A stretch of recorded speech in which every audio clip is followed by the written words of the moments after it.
The latest numbers from the CDC reveal hospitals have been counting patients who died from serious pre-existing conditions as COVID-19 deaths.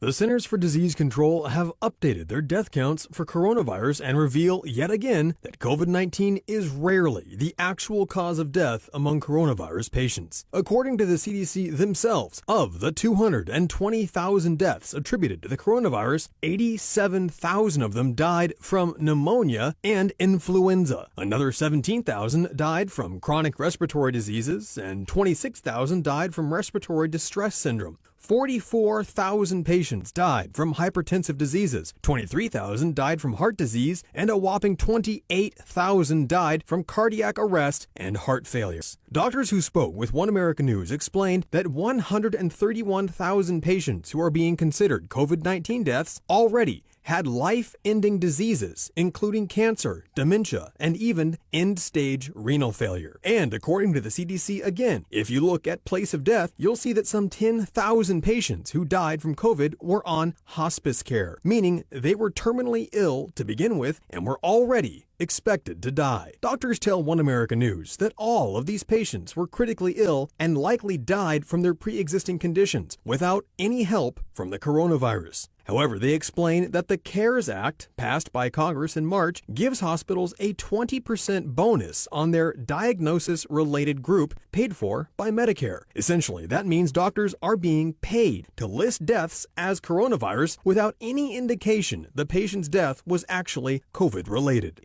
The CDC backs these numbers up, explaining that coronavirus itself is responsible for just 6% of all deaths listed as coronavirus-related. The other 94% of deaths are due to pre-existing comorbidities, including serious illnesses and advanced age. However, despite this report being officially published by the CDC, so far the mainstream media have completely ignored it, instead continuing to hype a pandemic that seems less dangerous every day. Pearson Sharp, One America News.